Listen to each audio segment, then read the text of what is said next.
I grew up in a Christian family, a very warm, loving, big family, and we all went to church, and every week I would play the piano in the youth band. When I was in high school, my father decided to teach a Bible course again, and I decided to participate in it because I thought, hey, maybe that will help me become more confident in my faith. So I did that course, and I came to know more things about Christianity, but actually it left me with more questions than I had before I did that course. It didn't give me certainty about my faith. We learned some things about faith in general and about some history in the Bible, but I didn't feel like I understood what God and Jesus really meant when they said something. And we also learned that we have a body, a soul and a spirit. So hearing this, I became all curious. What is a soul and what is a spirit? What's the difference? And what do they do? And the Bible course explained it in the following way. The one thing is more your emotional thinking, the thoughts you have, your feelings. And the other one would be your rational thinking and your knowledge.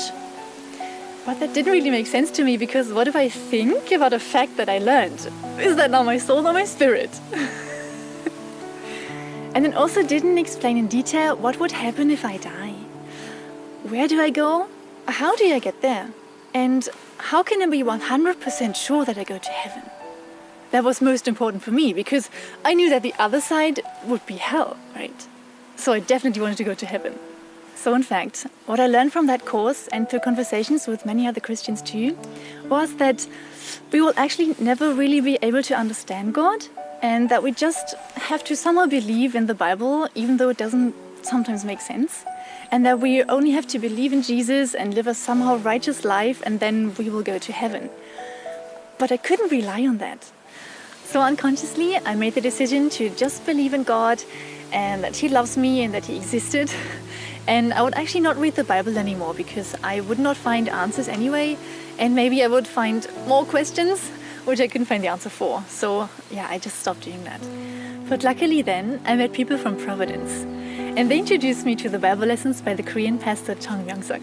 And through the Bible studies of Pastor Jung, all these questions got answered. I was so amazed. There was someone who would actually know what all these stories in the Bible meant, why it happened, and what God was thinking when they happened. And it gave me very specific explanations about what the soul and the spirit are, what they do, what they are like, and how the body can affect them. Or about heaven. Before I came to Providence, I always thought, well, heaven is a place, it's a big space with lots of grass and some trees and many nice people walking around. But when I learned the Bible lessons, I actually realized that going to heaven means that I live together with God. Like, really close, every day. So I thought, oh my gosh, I cannot do that.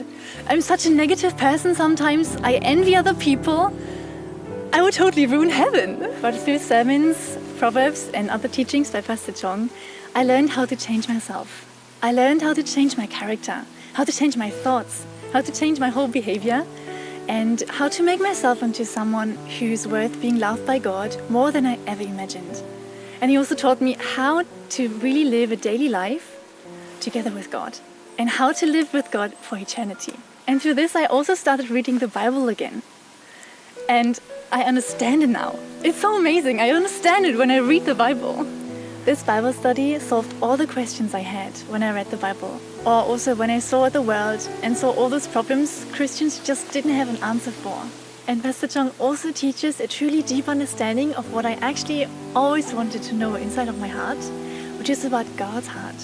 What was He thinking when all these stories in the Bible happened? And what is He thinking and doing now in the world and also in my life? So knowing all this, and also showing God my love through my daily actions, I came closer to God. And now I can say that I really live together with God in my everyday life. My life just completely changed. I've had times when I would walk down the street and talking to God and realizing something about Him, and then I would have to hide my face in my scarf because I would grin so widely that I must have looked like a crazy person.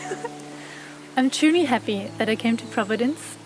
And yeah, I'm sure there are many more people out there who actually feel the same like me, and I'm sure they would be so happy if they would listen to the same word.